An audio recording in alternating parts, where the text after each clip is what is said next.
नमस्कार back to our channel friends. मैं सबका अपने चैनल स्टॉक्स फॉर लाइफ पे बहुत स्वागत करता हूँ। इंडस्ट्री ये फिल फैमिली डे फिल्म बस आपका जो फ्यूचर है, भविष्य है, ये तीन चीज़ों पे निर्भर करता है स्टॉक मार्केट में।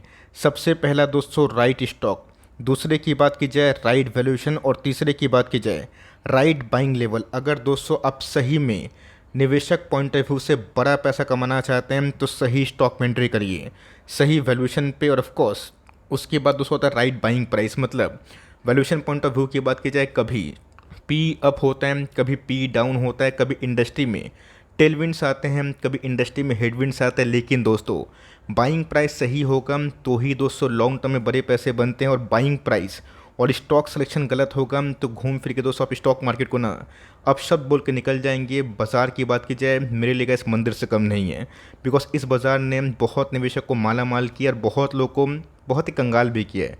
पर उसके पीछे आती है दोस्तों सही नॉलेज, और वही मैं देने की कोशिश करता हूँ, करता रहूँगा। तो इसी बीच में गैस एक कंपनी में आज 8% के आसपास फॉल देखने को मिली। बिल्कुल भी घबराने की बात नहीं है, बिकॉज निचले भाव पे कंपनी आती है तो मैं भी दोस्तों डिस्क्लेमर बाई ऑन डिप्स करूँगा, रेस्ट आपकी मर्ज़ी की बात है। चैनल फर्स्ट टाइम होंगे सब्सक्राइब कर सकते हैं इस तरह क्वालिटी कंटेंट को सबसे पहले एक्सेस करने के लिए। Now without dealing any for time let's begin. इस बात की जाए एक स्टॉक का बस मैं उदाहरण दूंगा, कोई बाई और सेल की रिकमेंडेशन नहीं है।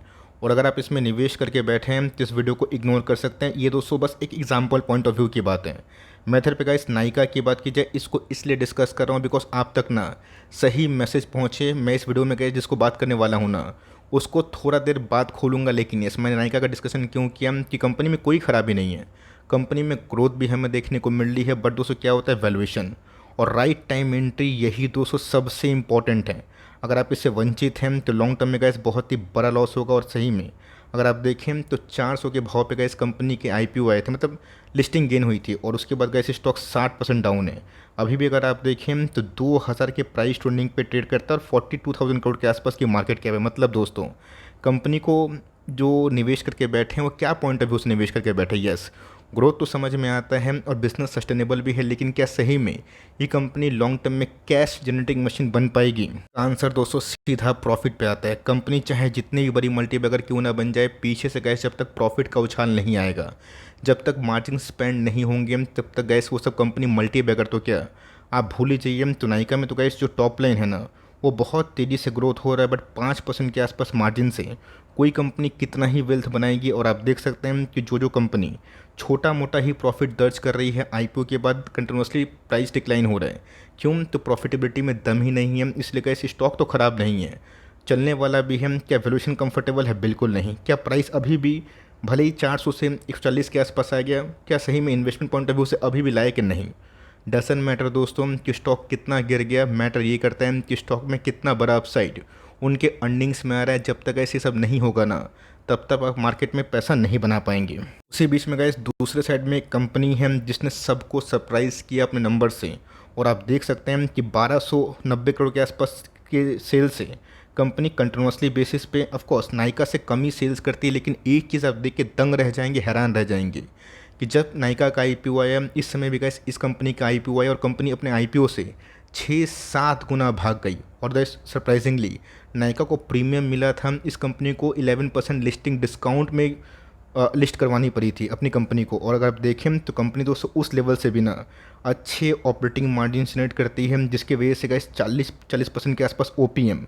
और प्रॉफिटेबिलिटी की बात की जाए, अगर ऐसे बढ़ते हैं तो आप देख सकते हैं कि 300 करोड़ के आसपास कंपनी के प्रॉफिट थे, तो इस बार गाइस टीटीएम में 1000 करोड़ के आसपास हो गए हैं। तो मैं आपसे पूछना चाहता हूँ वेल्थ कहाँ बनेंगे, पहला कंपनी में कि दूसरा कंपनी में? अगर आपका जवाब पहला कंपनी में है तो हो सकता है कि आप मार्केट को कुछ वैसा देखें जैसे कि मैं देख नहीं पा रहा हूँ। लेकिन यस, मुझे गाइस जहाँ तक लगता है कि यही सब टाइप के आसपास कंपनी में पैसे बनेंगे जिनके अर्निंग सपोर्ट कर रहे हैं, जिनके बिजनेस डिमांड जोन पे हैं, जिनके ऑपरेटिंग मार्जिन्स में भी आने वाले कल में और एक्सपेंशन हो सकता है। देख सकते हैं उस कंपनी में दोस्तों आज धमाकेदार नंबर्स के बाद 5-6% के आसपास उछाल देखने को मिली थी। और एट द एंड में टॉप से 8% के आसपास आज हमें फॉल देखने को मिली। ये प्योर शॉर्ट दोस्तों एक प्रॉफिट बुकिंग जोन है। और आपको अगर ठीक से पता होगा कि बाज़ार में बहुत लोग जो पहले एंटिसिपेट कर लेते हैं कि नंबर्स अच्छे आएंगे, तो ऑफकोर्स वो प्रॉफिट बुकिंग का शिकार हो जाता है। कंपनी 200 से 6-8 महीना पहले 1000 के भाव पे मिल रही थी और यही कंपनी है कि आज हमें 2200-2300 के आसपास जाते हुए देखने को मिली। ऑल दो प्रॉफिट बुकिंग हो गई वो सेकेंडरी है, प्राइमरी ये है कि बिजनेस का अभी भी ना बहुत ही स्ट्रॉन्ग स्पॉट पे है। स्टॉक का नाम बहुत लोग गेस भी कर लिए होंगे। तो जी हाँ दोस्तों, एक बेस फॉर्मेशन के बाद जब कंपनी में ईपीएस ब्रेकआउट होता है ना, वो कंपनी सस्टेनेबल होती है। और मैंने क्या बताया कि दूसरे साइड में कंपनी क्या प्रॉफिट कर रही है उसको देखें। मुझे अच्छे से याद है जब मैंने गैस एकदम इस वीडियो में गैस मैं एंजल लोन के बारे में डिस्कस कर रहा हूँ, कैसे वेल्थ बनाया जाता है, इसको सीखना ही बहुत इंपॉर्टेंट है। एक समय गैस मैंने एफ रिटेल को लेके बहुत सारी अलार्मिंग वीडियो, अलर्टिंग वीडियो दी थी ना, बहुत लोगों ने उल्टे सीधे कमेंट किए थे कि सर आपको पता है ये होगा वो होगा। आज कहाँ पे है दोस्तों एफ रिटेल, आप देख सकते हैं कि इस बात का कोई गारंटी नहीं है कि 10 का स्टॉक 100 हो ही जाएगा। हो सकता है कि 5000 का स्टॉक 50 चला जाए और 10 का स्टॉक 54-58 पे मिले। सीधा दोस्तों कंपनी के बिजनेस में ना आपको ये देखना है कि कंपनी टिक जाएगी तो ही मेरे पैसे बनेंगे, कंपनी ही बर्बाद हो जाएगी, कंपनी ही प्रॉफिट नहीं बनाएगी, तो ऐसे निवेशक हमारे पैसे कैसे बनेंगे। एंजल वन की बात की जाए तो जी हाँ दोस्तों, स्ट्रॉन्ग क्वार्टर नंबर्स के बाद इनके वैल्यूएशन फिर से कम हो गए। अगर आप देखें, आपको अगर प्राइस ट्रेंडिंग का फॉर्मूला पता है, जैसे जैसे का ईपीएस बढ़ेंगे वैसे वैसे प्राइस ट्रेंडिंग भी कम होते हुए देखने को मिलेगी। 17,000 करोड़ के आसपास की मार्केट कैप और एक साल लो 1000 के आसपास, जो मैं आपको बता ही रहा हूँ। और आज के दिन की हाई की बात की जाए 2250, और उस लेवल से गैस कंपनी 150 पॉइंट गिर चुकी है। रही बात प्राइस ट्रेंडिंग, कल ही के दिन 19 के पी पे था, आज 17 के पी पे इसलिए है बिकॉज कंपनी अच्छा परफॉर्मेंस कर रही है। कंपनी दोस्तों हर बार डिविडेंड अच्छा देती है। इंटरिम डिविडेंड की बात की जाए 12 रुपये 70 पैसे के आसपास अनाउंसमेंट भी हुआ, और कंपनी का इस 2% के आसपास इल्ड रखने के बाद अगर पैसे बना रही है, और 44% के आसपास आरओसी, 47% के आसपास आरओई और 10 का फेस वैल्यू, और क्या ही चाहिए बाजार में। मतलब ये नहीं है कि हमें करंट मार्केट प्राइस में बल्क कर लेना है। ये दोस्तों मैंने क्या बताया कि अच्छे कंपनी को एक्साइटमेंट में मत खरीदिए। जब सब लोग बेचने की कोशिश करें वहाँ पे अपनी एसआईपी को बढ़ाइए। अब ऐसा नहीं कि एसआईपी रोकने के लिए कैसे मना करता हूँ, आपको 10 स्टॉक खरीदने की ताकत है, 2 शुरुआत करिए ना भाई, क्या दिक्कत है। लेकिन यस, जैसे ही हमें बाई ऑन डिप्स का भरपूर फ़ायदा मिलेगा तभी दोस्तों हमें अल्फा मिलेगा।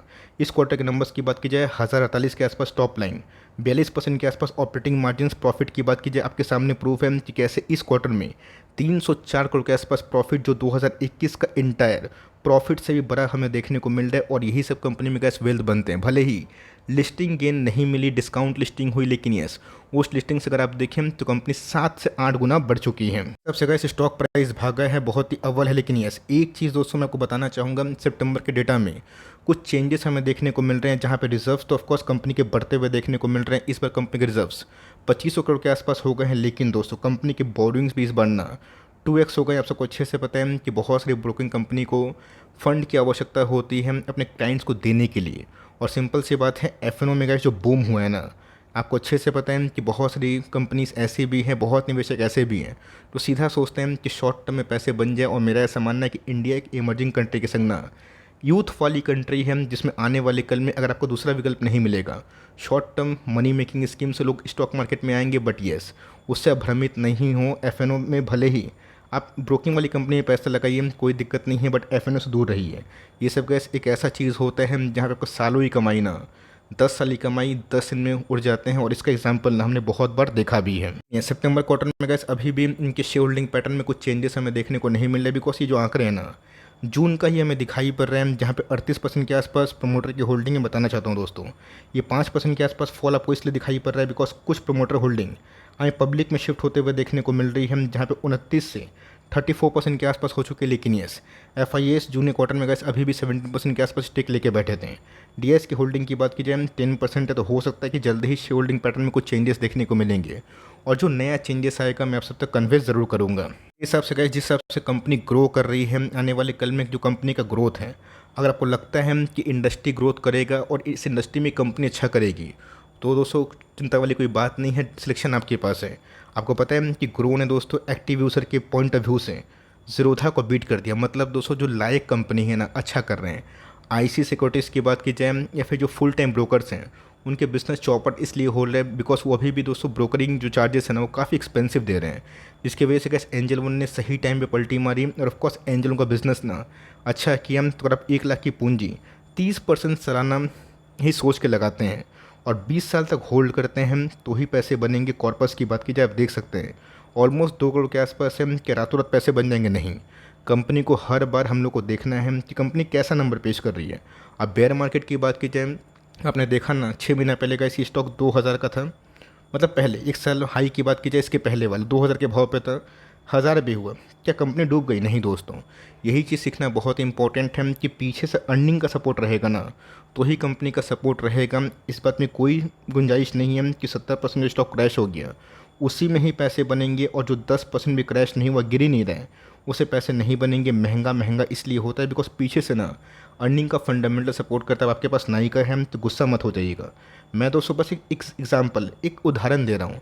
आपकी रिसर्च सर्वप्रिय है, मैं उसको सलाम करता हूँ, लेकिन यस, मुझे क्या जो बाज़ार में दिखता है मैं ऑनेस्ट हिसाब से बात करता हूँ। रेस्ट आपकी मर्जी की बात है। डिस्क्लेमर दोस्तों, ये कोई बाई और सेल की रिकमेंडेशन नहीं है, बट यस, इन फ्यूचर अगर एंजलोन में और गिरावट होती है तो एक मौका बनेगा उन निवेशक के लिए जिनकी रैली मिस हुई। लेकिन यस, एक बार में कुछ पैसा मत लगाइए। 100 स्टॉक खरीदना है ना, 15 स्टॉक करके 6 बार खरीदिए ना, क्या दिक्कत है? भागा तो भी जीतेंगे और गिरा तो भी कैसे आपको खरीदने का मौका मिलेगा। लेकिन यस, हर बार बियर मार्केट में व्यू चेंज करना, बुल मार्केट में व्यू चेंज करना, ये दोस्तों न्यूबी की कहानी होती है। जो मैच्योर्ड निवेशक हैं उनको अच्छे से पता है कि मैं क्या बताने की कोशिश कर रहा हूँ। आप किस कैटेगरी में हैं वो खुद डिसाइड करिएगा। और ऑफकोर्स कुछ भी करने से पहले एक बार फाइनेंशियल एडवाइजर की सलाह मशवरा आप कर सकते हैं। तो गाइस मिलते हैं जल्दी ही, तब तक के लिए bye. Thanks for listening friends, God bless you all.